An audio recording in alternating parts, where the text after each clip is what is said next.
네, 안녕하십니까. 이번 시간에는 저희가 과거의 포맷을 약간 다르게 해가지고, 과거에는 저희가 많은 유망 기업들에 대한 비즈니스 모델 이런 부분을 설명을 드렸잖아요.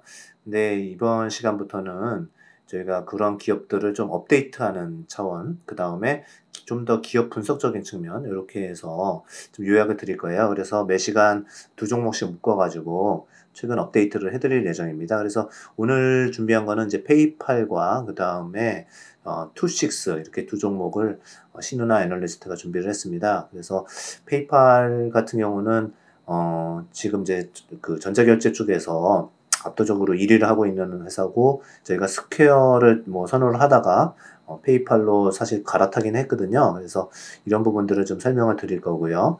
그 다음에 투식스 같은 경우는 뭐 5G 관련주부터 시작해가지고 광통신, 광모듈, 그 다음에 반도체, 화합물 등 여러 가지 측면에서 다양한 산업에 분포가 되어 있는 그런 핵심 소재들을 하고 있는 회사인데요. 이 회사도 역시 밸류에이션도 지금 낮을 뿐만 아니라 성장성도 좋은 회사라서 이렇게 두 개를 같이 묶어서 이번 시간에 소개를 드리도록 하겠습니다. 그러면은 신년의 얘기를 들어보겠습니다. 네, 그래서 말씀하신 대로 페이팔과 투식스 두 기업에 대해 1분기 실적과 지금 현재 상황 업데이트 이렇게 도와드리도록 하겠습니다. 먼저 이 회사 비즈니스 모델부터 간단하게 브리핑을 해보자면 페이팔은 간편결제 시스템이었죠. 그리고 이 회사의 주요 드리브는 이제 벤모라고 해서 즉시 송금 서비스였던 거고요. 이게 이제 해외 송금 버전이 바로 줌입니다. 이게 이제 주요 드리븐이었죠. 성장 드리븐이었고 이 회사의 또 중요했던 점은 고페이라고 중국형 이제 간편결제 시스템을 100% 지분 확보했던 점인데요.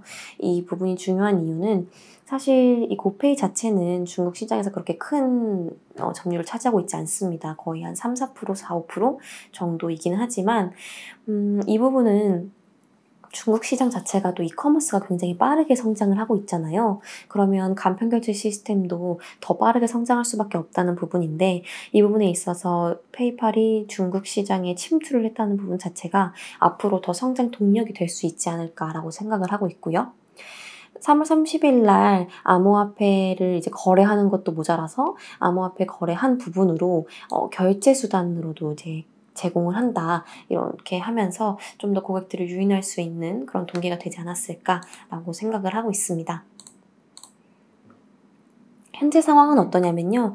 6월 8일 기준으로 했을 때 시총이 한 3천억 달러였는데 지금은 주가가 좀 더 많이 올라온 걸로 알고 있어요. 한 270달러 정도 된 걸로 알고 있고요.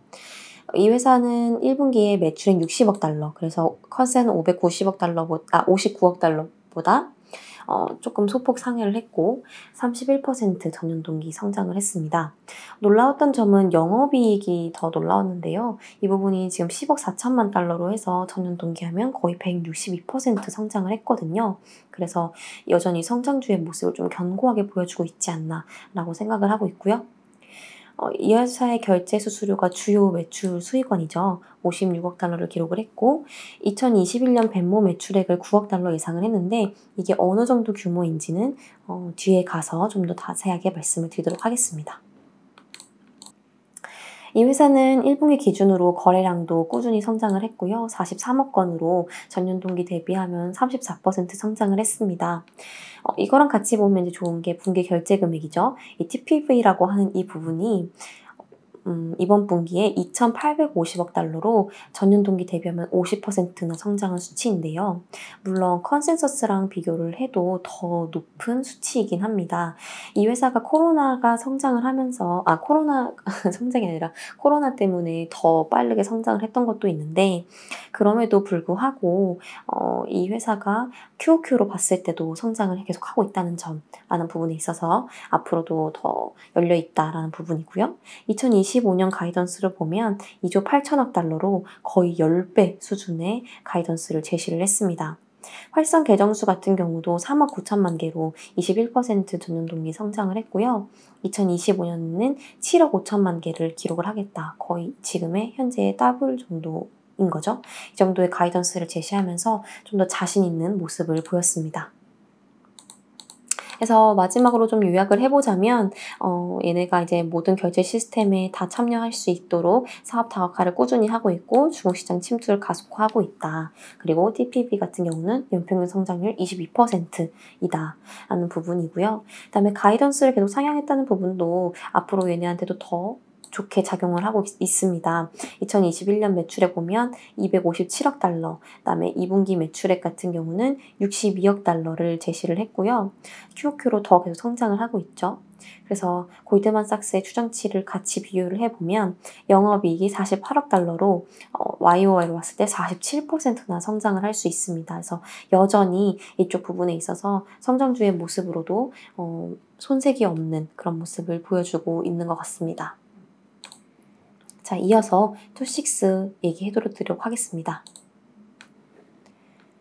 투식스 브리핑부터 또 비즈니스 모델 간단하게 얘기를 해드리자면요. 얘네는 포토닉 솔루션스와 컴파운드 세미컨덕터스, 그래서 광모듈과 화합물 반도체 이렇게 크게 두 가지를 하고 있었고요. 6대4 정도의 매출액을 차지를 하고 있습니다. 이 회사를 또 간단하게 얘기를 하면 시가총액 지금 73억 달러 이 정도 되고 있고요. 주요 제품은 뭐 광모듈, 이게 이 시장에서 광모듈 1위 기업이죠. 그 다음에 뭐 SiC 반도체 이런 부분에서 빅셀 칩 이런 부분을 화합물 반도체를 좀 주로 하고 있고 1분기 기준 매출액은 7.8억 달러, 그러니까 8억 달러 정도 한 건데 25% 성장했고 영업이익 같은 경우도 23% 성장을 했습니다. 그래서 지금 20% 이상의 성장률을 꾸준히 내고 있다는 점 좋고요. 이 코일러트 인수 확정을 했다는 부분이 좀 굉장히 크게 작용을 했죠. 이것 때문에 주가가 상당히 많이 빠졌었는데 얘네가 지금 봐도 시가총액이 한 8.5조 원 정도 되는 회사인데 코일런트가 그 당시 뭐 6.5조 원 막 이랬으니까 자기 회사에 거의 뭐 몸집만한 회사를 인수를 한다고 하니 좀 너무 부담이 되는 거 아니냐라는 우려 때문에 빠졌었죠. 근데 저희는 그때 영상에서도 말씀드렸듯이 장기적으로는 이 회사한테 더 긍정적으로 작용할 거다라는 부분을 말씀을 드렸었는데요. 그게 벌써부터 작용을 하고 있는 것 같습니다.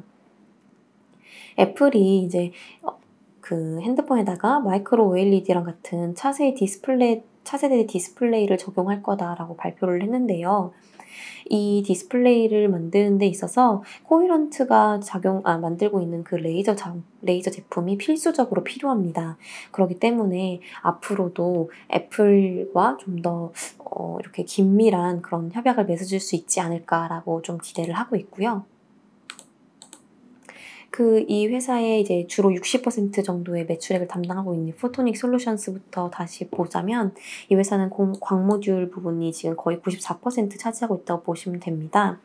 그리고 얘네가 이게 더 성장 드리븐이 될 수 있는 부분은 지금 메타버스 이런 것들이 굉장히 유행하고 있잖아요. 그 다음에 5G, 뭐 자율주행, 클라우드 이런 부분 같이 성장을 하고 있는데 그렇게 되면 데이터 센터를 더 크게 확장을 해서 넘쳐나는 트래픽을 감당할 수 있어야 하거든요. 그렇게 되면 데이터 센터에 대한 투자는 불가피하게 되고 그럴 경우 광모듈이 필수 제품이잖아요. 얘네들의 그 성장도 필연적이다라고 볼 수 있을 것 같습니다.